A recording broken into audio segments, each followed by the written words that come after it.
All right. Good evening to those of you on the East Coast. Good evening also to those of you on the West Coast. Welcome to Targaryen Collective Codex, the House of the Dragon Live Watch. I'm your host, Brandon Troy, co-creator of Movers and Shakers Unlimited. And apologies for the late start, guys.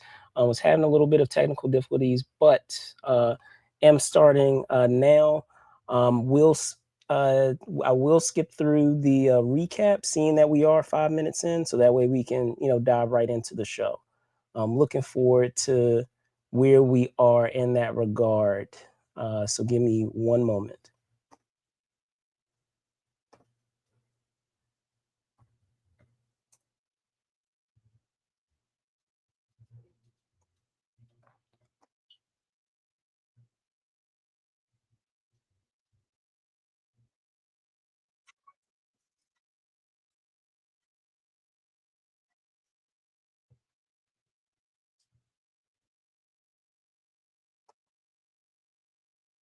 Of course, there are some ads. That part cannot be avoided, but we'll be skipping past the recap.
And please be sure to let me know where you guys are watching from.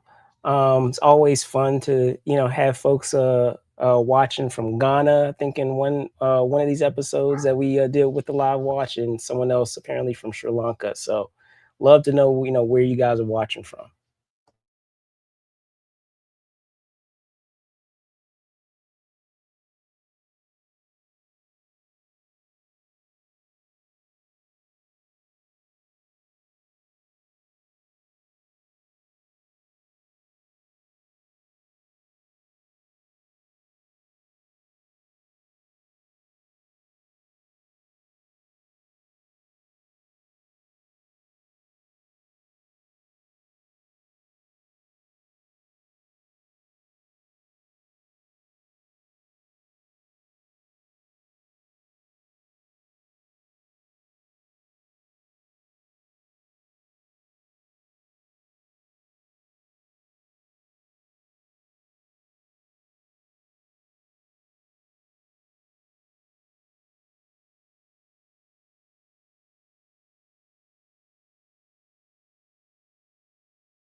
All right, here we go.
So Winter Wolves and company trying to make their move.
So again, Hall and Alice being her mysterious self.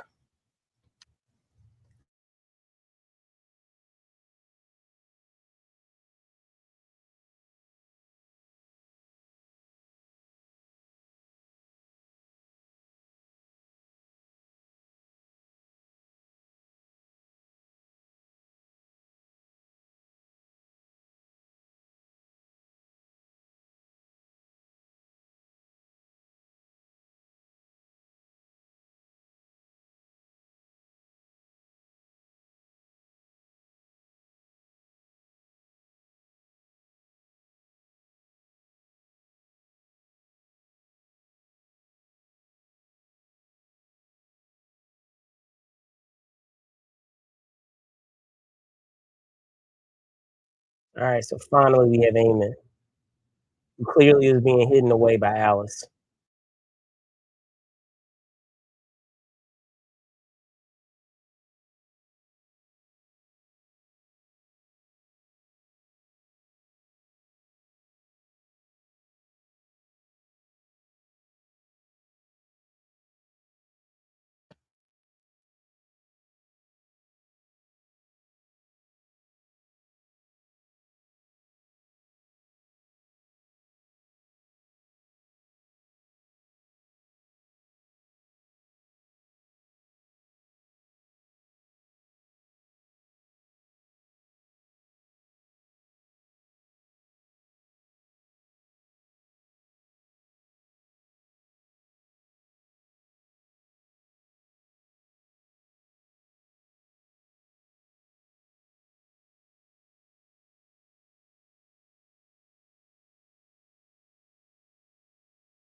So guys, let me know how you've been enjoying the character of Alice. I've been enjoying her quite a bit actually in Hall, and like I said, the mysterious and eccentricity that that character has.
Allison being the mother of the year of recommending her daughter get rid of her child.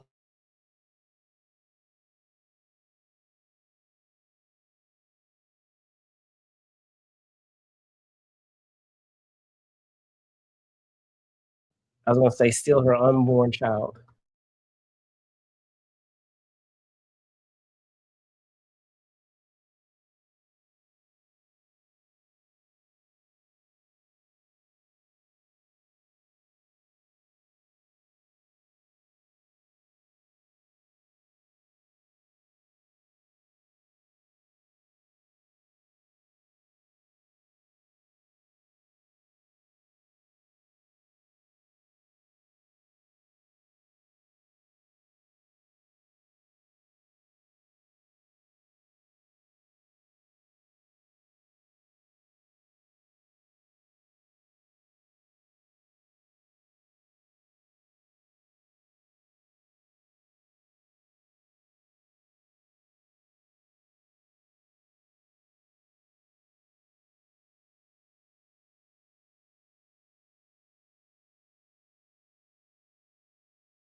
So Rhaenyra not having a handle of her counsel and also when speaking with Daemon, now understanding that she's dealing with the repercussions of her harsh acts of trying to quiet or silence those that would, question her rule.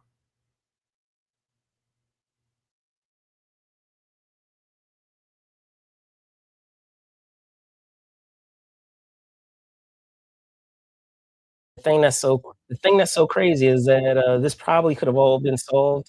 Mind you, it's kind of extreme if they had taken care of Ormond, you know, a few episodes ago, him in the army.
Let me know, folks, where you guys are watching from. Just curious, and, how you been enjoying the season so far?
If you're joining the live watch, welcome. Let me know where you guys are you watching from?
was gonna say some more gold cloaks are mysteriously being taken out. You guys have any suspicions of who's the culprit?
So you have Darren still, orchestrating and manipulating Darren. Let me know how you guys feel about the character of Orman. He's been an interesting character thus far this season. He's been a fascinating adversary for the blacks for sure.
So it looks like Darren is actually learning from his uncle and is actually making, being becoming quite impressive in learning the ways of strategy when it comes to a war, much to Orman's surprise.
Allison continuous with her schemes.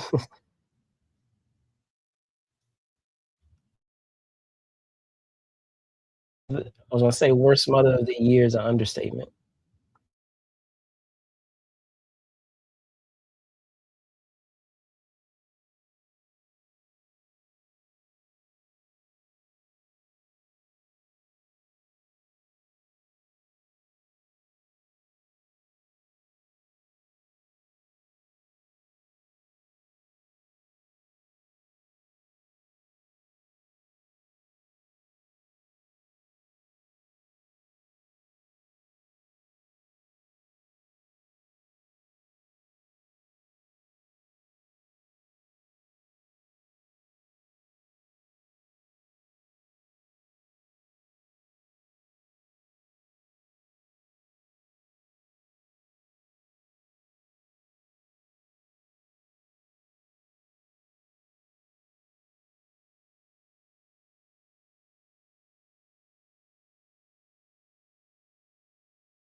So Bayla actually provided an interesting point of, you know, kind of having her perceived path being rewritten now that Jace is gone.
So I don't know how you guys feel about Aegon. Aegon has been pretty much a brat this entire time. However, considering where he is now and his standing now after everything that's happened, can are there anyone else out there that agrees that they feel kind of bad for him, in hopes that he can, perhaps uh, uh, get back to, get back to his former glory, so to speak?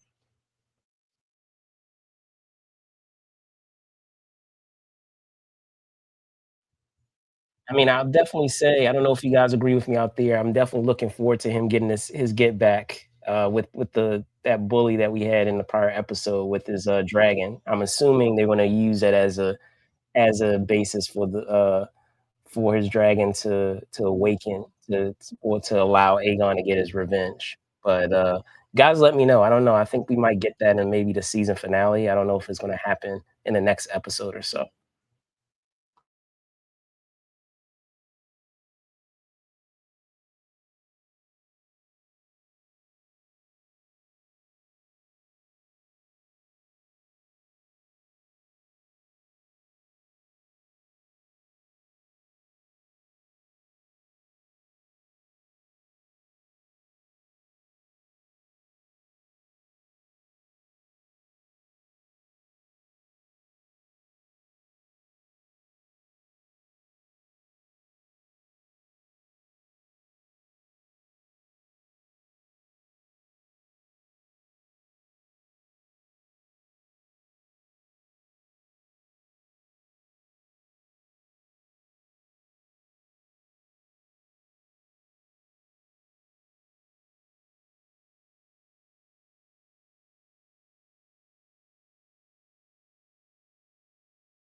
Sorry, it looks like I was muted. I was gonna say, Lyris broke down, Aemon, but, do you guys feel he was wrong? I mean, he wasn't.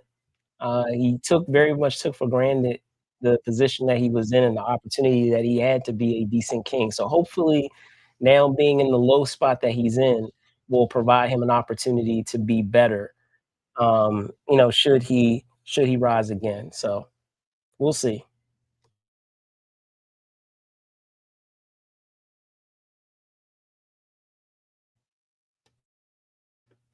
I was gonna say I would at least like him to get his payback for sure with Sunfire.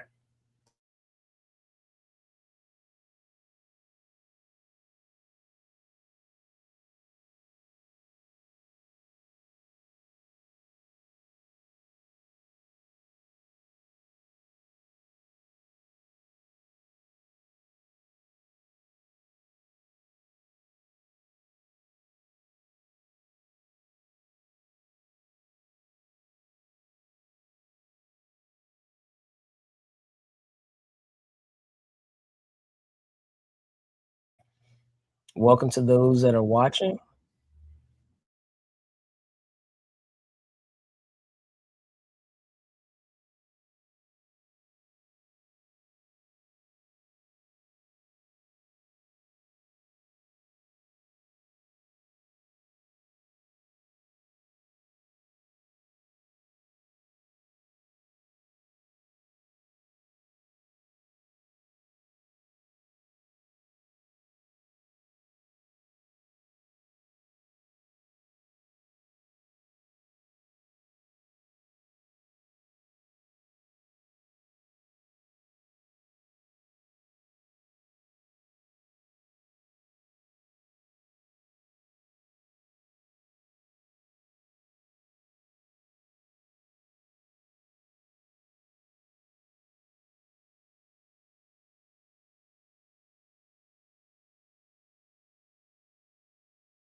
Very clever of Rhaenyra and Daemon speaking in Old Valyrian, so that way, anyone who might be potential spies can't hone in on what they're discussing.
So it looks like there's issues on all fronts. I'm looking forward to once this episode ends so we can, discuss it a bit of what's going on with the greens and what's going on with the blacks.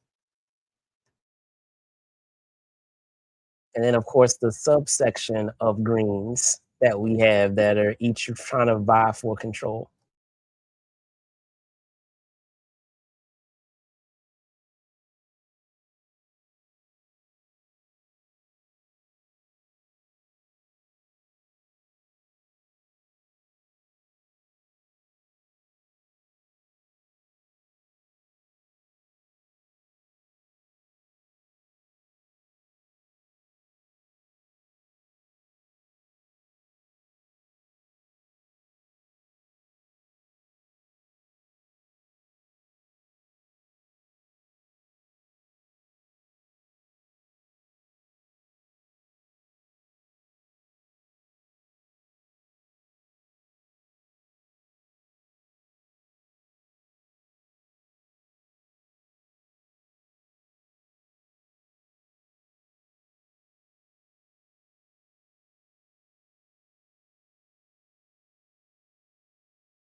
Happy that I was able to pop up in your feed. Welcome.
Wow, so Orman's influence is that far-reaching that he's still trying to influence things back on King's Landing.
Wow, Damon finds more of his gold cloaks slaughtered.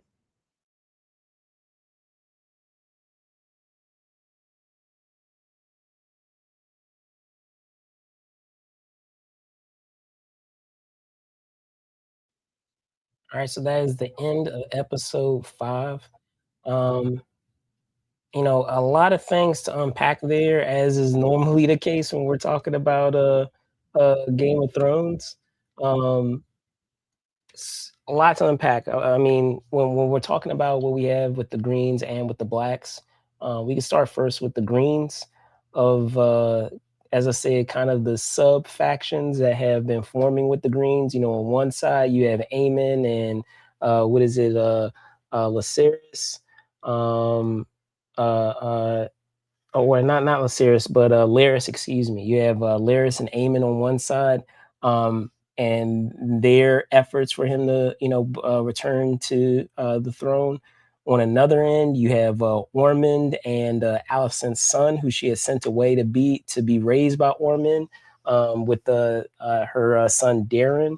And the faction that we have there of the efforts and strategies that he's using, Ormond that is, to get him, um, or to help him to become king. So going so far as to making coins, making currency to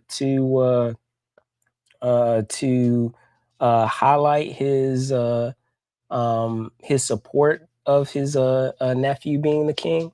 And then, of course, with the Greens themselves, I mean, you have Alicent, you have, you have her daughter Helena, and then you also have what's left of Cole's army that who are fighting for the Greens, and what's coming there. So uh, everyone seems to be down and out in terms of what they're dealing with. And then, oh man, I didn't even I failed to mention Eamon as well, who's also dealing with trying to recover in Harrenhal, and what may come of that. So so many different factions. Aemon on one side, Aegon as one faction, Helena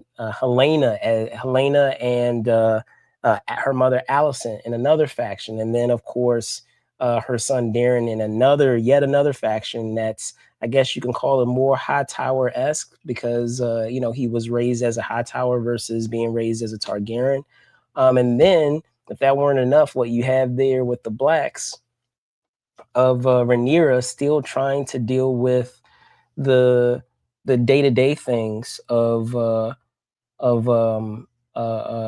the kingdom, and the different problems that are arising, that her council was bringing to her attention, and her trying to navigate matters that, and I would say, just in general, trying to navigate matters that would require her attention more so than others. And the fact that you have Damon, who in most cases is pretty extreme in terms of his approach and strategy. In cases like this, based on things that have happened and how they played out, one can argue that Damon has had the right idea or the right perspective, even though it may be, optics wise perceived as extreme. A lot of the things that have transpired and come to pass so far could have all been resolved. Looking back, when Orman, what is he gave up, uh, you know, like, gave up in front of Damon, and gave him a quote unquote Darren imposter. All of that could have been resolved had he just taken care, as he mentions in this episode. All of that could have been taken care of had he just taken had the opportunity and was given the go ahead to get rid of Ormond Hightower then. Because had he done that, we wouldn't have this faction with Ormond Hightower. Let's see, you would also be able to limit the various factions that you have rising, among the Greens. So, uh, and I feel like I have a feeling, all of those elements are going to end up coming back to haunt them, because just as Alicent was, saying to Rhaenyra in the episode, in order for you to be able to effectively be a ruler, there are going to be some things that you may not necessarily like doing, but you're going to have to make some tough decisions. And that's tough decision I feel came in would have been getting rid of Ormond when she had the chance to. And now because of that, it's going to have unexpected, domino effect related repercussions, not only with the faction that's forming with Alicent's son in Ormond, but also potentially with the issues that she has with her dragon seeds too, because things are being complicated further with Hugh's wife being in being in Tumbleton. So what's going to come of that? So many different aspects. Whether we're talking about on the side of the blacks, whether we're talking about on the side of the greens, how extensively and how intricate things have gotten among the greens and the various sub factions that have formed, and then just with the blacks themselves, of them dealing with the day-to-day matters of the kingdom, but also having to contend with the fact that they had an opportunity to rid themselves of many of the problems that they are now facing now, and you know they likely will not get an opportunity to resolve them when they had an opportunity before. So that's going to do it for us, or say for Targaryen Collective Codex, a House of the Dragon live watch. I want to thank you guys so much for watching. For those of you that tagged along as this episode was going, let me know in the comments. How have you enjoyed, as I said, the season thus far with season 3, and even more importantly, how have you enjoyed this episode with season 5? Have there been some characters and some arcs that you've enjoyed, and have there been some that you haven't been a big fan of? I'll be curious, but otherwise, let me know. But with that, I am going to wrap it up here on this live watch, and I will see you guys next week. Take care. Bye.